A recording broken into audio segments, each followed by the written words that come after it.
ओम नमो भगवते वासुदेवाय नमः। श्री कृष्ण गोविंद हरे मुरारी, हे नाथ नारायण वासुदेवा। आप सभी कमेंट में ओम नमो भगवते वासुदेवाय नमः अवश्य लिखिएगा। मैं हूँ ज्योति और आपका अपने चैनल शुभ कथा में स्वागत है। आइए आज के वीडियो में हम वैशाख मास महात्म का 9वें अध्याय का श्रवण करेंगे। वैशाख मास का महीना भगवान विष्णु को बहुत प्रिय है। भगवान विष्णु का एक नाम माधव भी है, मधुसूदन भी है। मधुसूदन भगवान का सच्चे दिल से पूजन करने से हमारे जन्म जन्मांतर के पाप नष्ट हो जाते हैं और जीवन में सुख और सौभाग्य की वृद्धि होती है। वैशाख मास में जल का दान अवश्य करना चाहिए और वैशाख मास के स्नान की कहानियों और महात्म का श्रवण करना चाहिए। आइए अब 9वें अध्याय का श्रवण करते हैं। मैथिली जी पूछने लगे कि हे विभु, जब कामदेव जल गया तब उसकी उत्पत्ति किसी से हुई और कर्मवशात उसे कौन कौन से दुख भोगने पड़े। हे ब्राह्मण, मुझे इस बात के सुनने की बड़ी अभिलाषा है। यह कहकर मेरा संदेह मिटाइए। यह सुनकर श्रुतदेव कहने लगे कि मैं स्वामी कार्तिकेय की जन्म की कथा कहता हूँ। इसके सुनने से सब पाप नष्ट हो जाते हैं। यह कथा यश को बढ़ाने वाली, पुत्र देने वाली, धर्म करने वाली और संपूर्ण रोगों का नाश करने वाली है। हे राजन, जब महादेव जी ने कामदेव को भस्म कर दिया तब कामदेव की स्त्री रति ने अपने सामने पति को भस्म हुआ देखकर शोक से मूर्छित हो गई। जब 2 घड़ी पीछे उसको चेत हुआ तब अनेक प्रकार के विलाप करके रोने लगी। उसके विलाप को सुनकर सारा तपोवन दुखमय हो गया और रति ने विचार किया कि मैं भी चिता में जलकर शरीर का त्याग कर दूंगी। यह विचार कर उसने अपने पति के मित्र बसंत को उसकी अंतिम क्रिया करने के लिए बुलाया। इस तरह जब वह वीर पत्नी चिता बना रही थी तब वह भी वहां आ पहुंचा। वह रति को देख डर के मारे क्षण भर में मूर्छित हो गया। फिर अनेक भांति से रति को समझाने लगा और बोला, हे भद्र, मैं तेरे पुत्र समान हूँ। मेरे होते हुए तुम्हें ऐसा करना अनुचित है। शरीर का त्याग अथवा आत्मघात करना धर्म का हेतु नहीं। इस प्रकार जब बहुत से समझाने पर भी रति ने अपना शरीर रखना ना स्वीकार किया तो उसकी दृढ़ता देख बसंत ने नदी के तट पर चिता बनाई और रति गंगा में स्नान कर संपूर्ण क्रिया कर्म से निश्चिंत हो सब इंद्रियों को रोक और मन को आत्मा में लीन कर चिता पर चढ़ने को उद्यत हुई। तब आकाशवाणी हुई कि हे कल्याणी, हे पति में अत्यंत प्रेम रखने वाली, तू चिता में प्रवेश मत कर। तेरा पति महादेव जी और यदुवंशी कृष्ण भगवान से पुनः पैदा होगा। ऐसे क्रम से 2 जन्म होंगे। तब दूसरे जन्म में श्री कृष्ण से रुक्मिणी के गर्भ में तेरा पति होगा। उसका नाम प्रद्युम्न होगा। तू ब्रह्मा के शाप से संभर के घर में निवास करेगी। वही प्रद्युम्न नामक तेरा पति से तेरा समागम होगा। ऐसा कहकर आकाशवाणी आदिष्ट हो गई। जब रति ने यह बात सुनी तब मरने के लिए उद्यत भई रति ने चिता में प्रवेश नहीं किया।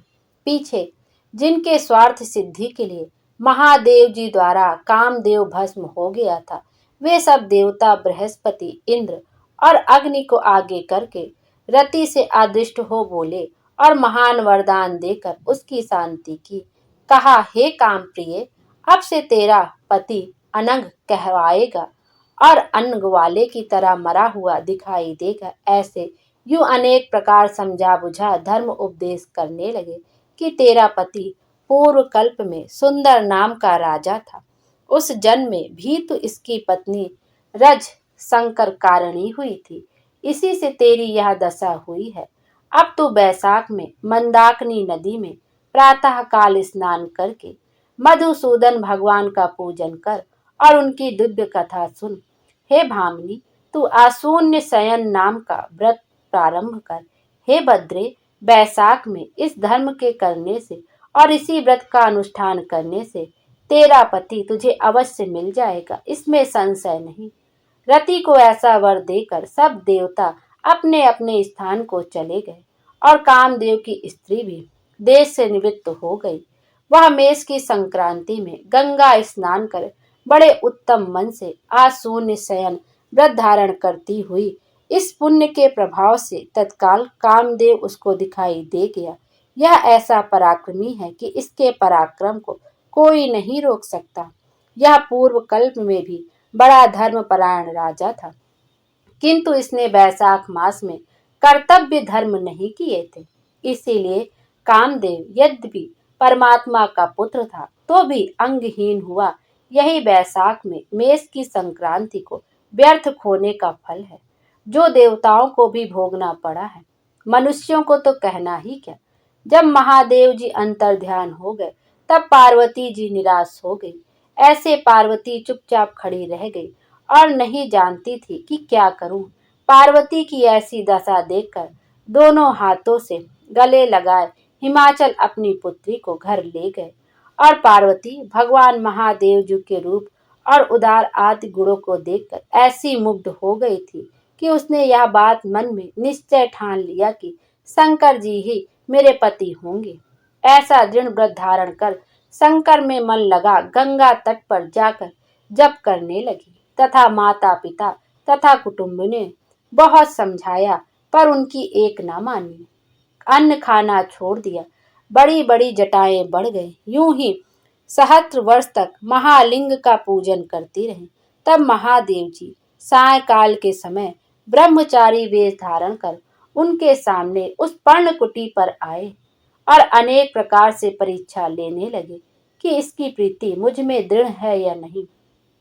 परीक्षा लेकर बोले, हे बद्रे, तेरी जो इच्छा हो वही वर मांग। तब पार्वती जी बोली, हे रुद्र, मैं यह वर मांगती हूँ कि तुम मेरे पति हो। तब ऐसा ही हो वर देकर सप्त ऋषियों को बुलाया। वे आकर हाथ जोड़कर आगे खड़े हुए। तब ऋषियों को आज्ञा देकर कहा कि तुम कन्या के पूछने के निमित्त हिमालय के पास जाओ। भगवान की ऐसी आज्ञा पाकर कन्या के लिए हिमाचल के घर आकाश मार्ग से चले। उनके चलने से दसों दिशाएं प्रकाशित हो गई। इन ब्रह्मवेत्ता सप्त ऋषियों को आते देख हिमाचल उठकर आदर पूर्वक ले आए। सबकी विधिवत पूजा की। जब सुख से वे आसन पर बैठ गए तब हिमाचल ने पूछा, हे महाराज, मैं धन्य हूँ, आज आप मेरे घर पधारे, इससे मैं कृतकृत्य हुआ हूँ। आपके आवागमन को मैं अपने पूर्व जन्म के पुण्यों का फल मानता हूँ। पूर्ण मनोरथ महात्माओं के कृत्य हम सरीखे नहीं जानते हैं। आप अपने आने का कारण कहिए, जो आपकी आज्ञा होगी सो मैं वही करूँगा। यह सुनकर वे सप्त ऋषि हिमाचल से बोले, हे गिरिपति, तूने अपने ही समान दृढ़ वाक्य कहे हैं। हे महोदय, हम अपने का आने का कारण तेरे प्रति कह रहे हैं। हे राजन, यह जो तेरी पार्वती नाम की कन्या है सो पिछले दक्ष की पुत्री थी। इसी ने अपने पिता के यज्ञ में देह त्याग कर दिया था। इसी ने अब तेरे यहाँ जन्म धारण किया है। इसका प्राण ग्रहण करने योग्य तीनों लोकों में महादेव जी को छोड़कर और कोई नहीं है। इसलिए हे कल्याण की इच्छा करने वाले, तू अपनी कन्या का विवाह महादेव से कर दे। तूने सहस्त्रों जन्मों में अनेक सुकृत किए हैं, अतः सौभाग्य से वे परिपाप को प्राप्त हुए हैं। ऋषियों के ऐसे वचन को सुन हिमाचल को अत्यंत हर्ष हुआ और बोले कि मेरी पुत्री तो छाल के वस्त्र धारण कर गंगा तट पर अनशन व्रत धारण कर अत्यंत कठिन तप कर रही है। वह महादेव जी को पति बनाना ही चाहती है। उसका मन वांछित यही कार्य है। हे मुनिवरों, मैं अपनी कन्या महादेव जी को दे चुका हूँ। अब आप शीघ्र वहां पधारो जहां महादेव जी हैं और उनसे जाकर कहो कि हे प्रभु, हिमाचल ने अपनी कन्या आपके निमित्त कर दी है, अंगीकार कीजिए। ऐसा उनसे कहकर आप ही कन्या के विवाह का प्रबंध कीजिए। जब हिमाचल यूं कहे तब सप्त ऋषि महादेव जी के पास गए। उनको सब समझा बुझा विवाह निश्चित कर चले गए। तब तो लक्ष्मी आदि सब देवियां और विष्णु आदि सब देवता, छहों मातृका का और सब मुनिगण उस महोत्सव को देखने बाराती बनकर चले और महादेव जी सब देवता मुनि मृतिका आदि को संग ले बैल पर चढ़कर चले, जिनके चारों ओर भूतगण संग हैं। भैरी शंख मृदंग पड़व मुरचंग आदि अनेकों बाजे बजने लगे। बंदी जन अनेक प्रकार के शब्द करते जाते हैं। ऋषिगण वेद की ऋचा के पाठ कर रहे हैं। इस प्रकार हिमाचल की पुरी में प्रवेश किया। फिर सुंदर मुहूर्त शुभ लग्न और शुभ ग्रहों की दृष्टि में हिमाचल ने अत्यंत ही प्रसन्न मन से विवाह कर दिया। हे राजन, त्रिलोकी के प्राणी मात्र इस उत्सव के आनंद में डूब रहे थे। इस महोत्सव के पूर्ण होने पर संपूर्ण लोगों को कल्याण करने वाले शंकर अलौकिक धर्मों का पालन करके पार्वती के संग स्वच्छंदता से रमण करने लगे। संपूर्ण सिद्ध सिद्धियों से युक्त इंद्र भवन तुल्य हिमालय के शिखर पर, नंदिनी के तीर पर, वन के बीच रात्रि में जहाँ मतवाले भौरा गुजारते थे, पक्षी कुहकाते थे और शब्द करते थे, ऐसे स्थान पर महादेव जी सहस्त्र दिव्य वर्ष तक रमण करते रहे। देवराज इंद्र ने स्त्रियों को वर दिया कि उस समय पुरुष संसर्ग करने से निश्चय ही स्त्रियों का गर्भ गिर जाए। तब महादेव जी पार्वती के संग नित्य प्रति रमण करने लगे और गर्भ स्थिति न हुई। तब सब देवताओं को घोर चिंता उत्पन्न हुई। सब मिलकर आपस में विचार करने लगे कि क्या कारण महादेव जी नित्य प्रति पार्वती के संग रमण में प्रवृत्त होते हैं। ऐसे नित्य ही गर्भस्राव हो जाने से हमारे कार्य की सिद्धि कठिन है। अतः अब कोई ऐसा उपाय करना चाहिए जिससे महादेव जी फिर ऋत करने में प्रवृत्ति ना हो। ऐसा कहकर थोड़ी देर तक विचारते रहे कि क्या करें। फिर निश्चय हुआ कि इस कार्य को अग्नि देवता कर सकते हैं। इसलिए अग्नि का अत्यंत सम्मान कर कहने लगे, हे अग्नि, तू ही देवताओं का मुख है, तू ही बंधु हो। अब तेरे ही हाथ में सब बात है। अब तू अभी वहीं जा, महादेव जी जहाँ रमण कर रहे हैं। जब वे रमण कर चुके तब तू प्रकट हो सम्मुख चले जाना, जिससे वे पुनः रमण ना करें, क्योंकि तुझे देख पार्वती जी लज्जा के मारे वहां से हट जाएंगी। तब तू शिष्य होकर कामारी शिव जी से तत्व प्रश्न करना। ऐसे तत्व प्रश्न के बहाने से महादेव जी का बहुत सा समय लगा देना। ऐसे बहुत काल व्यतीत हो जाने पर पार्वती से स्वामी कार्तिकेय का जन्म होगा। तब देवताओं से ऐसे प्रार्थना करी। तब अग्नि ने कहा, अच्छा मैं जाता हूँ। यूं कहकर महादेव जी के पास गया, परंतु वीर के रसखलित होने से पहले ही रमण समय अग्नि चला गया। उसे देख वस्त्रहीन होने के कारण पार्वती को बड़ी लज्जा उत्पन्न हुई और मन खिन्न हो गया। तब रमण छोड़ अलग हट गई। तब महादेव जी को बड़ा क्रोध हुआ और अग्नि से बोले, हे दुमूर्ति, इस अरस्खलित वीर को तू ग्रहण कर। दुष्ट, मेरा वीर दुस्सह है, तूने ऋत में व्यग्न किया है, अतः अपने वीर को तेरे मुख में त्यागूंगा। ऐसा कहकर अग्नि के मुख में वीर छोड़ दिया। उस प्रचंड वीर के उदर में प्रवेश होने से वह जलने लगा और चिंतित होकर स्वर्गलोक गया। अत्यंत कठिनाई से प्राण बचे। तब देवताओं से सारा वृतांत कहा। अग्नि की बात सुन देवताओं को हर्ष शोक दोनों हुए। वीर के स्थित हो जाने से तो हर्ष हुआ, परंतु प्रसव कैसे होगा, इसका अत्यंत दुख हुआ। अग्नि के उदर में महादेव जी का तेजोमय वीर बढ़ने लगा, यहाँ तक कि 10 महीने बीत गए।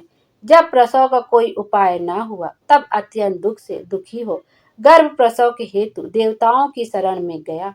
तब सब देवता अग्नि को संग ले महायशस्विनी गंगा के पास गए और सब मिलकर स्तुति करने लगे। हे माता, तू ही संपूर्ण देवताओं की माता है, जगदीश्वरी। हे भद्रे, तू देवताओं के निमित्त शंकर के इस तेज को धारण कर, जो अग्नि के गर्भ में बढ़ रहा है। वह स्त्री न होने से प्रसव नहीं होता है। अतएव तू इस अग्नि और हम सब पर दया करके हमारी रक्षा कर। ऐसी प्रार्थना करने पर गंगा ने तथास्तु कह तब देवताओं ने अग्नि का गर्भ मोचन मंत्र का उपदेश दिया।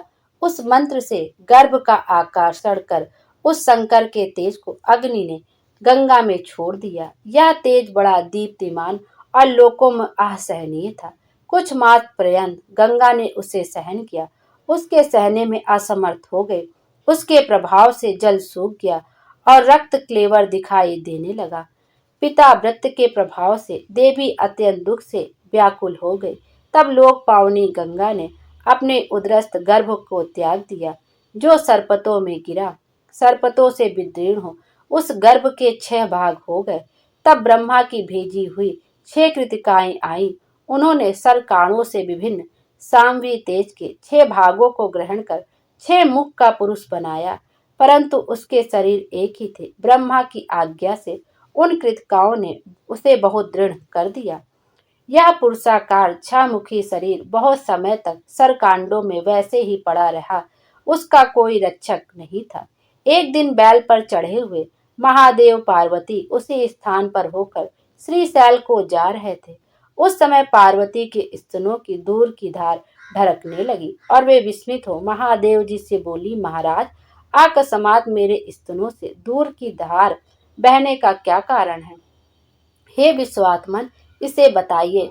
तब महादेव जी बोले, हे देवी, जो कुछ मैं कहूँ तुम सुनो। तेरा पुत्र यहीं नीचे पड़ा है। एक समय तू और मैं रमण कर रहे थे, जब तक वीर रसखलित नहीं होने पाया था। इतने में ही अग्नि आ गया। तू उसे देख लज्जा के मारे हट गई। तब मैंने क्रोध से वह वीर अग्नि के मुख में छोड़ दिया। जब वह उसे न सह सका, तब उसने देवताओं की कृपा से गंगा में छोड़ दिया। जब गंगा भी जलने लगी, तब उसने सरकंडों में छोड़ दिया और वहां सरकंडों में उसके 6 भाग हो गए और मृतकाओं ने आकर उसे दृढ़ कर दिया। उसकी पुरुष की सही आकृति हो गई। उसी को देखकर तेरे स्तनों में से दूध टपकने लगा है। इसका पराक्रम विष्णु के समान होगा। तो इसका पालन पोषण कर। यही तेरा औरस पुत्र है। उसे उठाकर शीघ्र ले चल। इसके द्वारा तेरी बड़ी प्रशंसा होवेगी। महादेव जी की बात सुन पार्वती ने शीघ्र ही उस बालक को उठा लिया और अपनी गोदी में बिठाकर दूध पान कराने लगी। महादेव जी के बताने पर देवी पुत्र स्नेह में तत्पर हो गई और महादेव जी के साथ कैलाश को गई। इस प्रकार पुत्र का लालन पालन करती हुई देवी अत्यंत संतुष्ट हुई। हे राजन, यह कुमार के जन्म की कथा मैंने तेरे सम्मुख कही। जो इसे नित्य प्रति सुनते हैं, उनके पुत्र पौत्रादि की वृद्धि होती है, इसमें संदेह नहीं। महादेव जी अप्रमता से उसके जानने में अत्यंत कष्ट हुए हैं। जो प्रीति पूर्वक बैसाख के धर्मों का श्रवण करते हैं, उसके बराबर कोई नहीं है। इसलिए बैसाख में किए हुए धर्म ही संपूर्ण पापों का नाश करने वाले हैं। इसमें धर्म करने से स्त्रियों का विधवा योग मिट जाता है, बड़ा पुण्य होता है और संपूर्ण प्रकार की संपत्तियां मिलती हैं। इसके प्रभाव से अनंग कामदेव भी अंगों वाला हो गया। जो लोग इस मास को बिना स्नान किए या बिना दान किए बिता देता है, उसे बहुत से धर्म करने पर भी अनेकों दुख भोगने पड़ते हैं। जो इसी एक मास में धर्म कर ले, तो वह संपूर्ण धर्मों के लिए हितकारी है। बोलो विष्णु भगवान की जय। इसी प्रकार से वैशाख मास महात्म का 9वां अध्याय यहीं पर समाप्त होता है। कल के वीडियो में हम वैशाख मास महात्म के 10वें अध्याय का श्रवण करेंगे। विष्णु भगवान हम सब की मनोकामना पूरी करें और हमारे जीवन को खुशियों से भर दें। Thank you.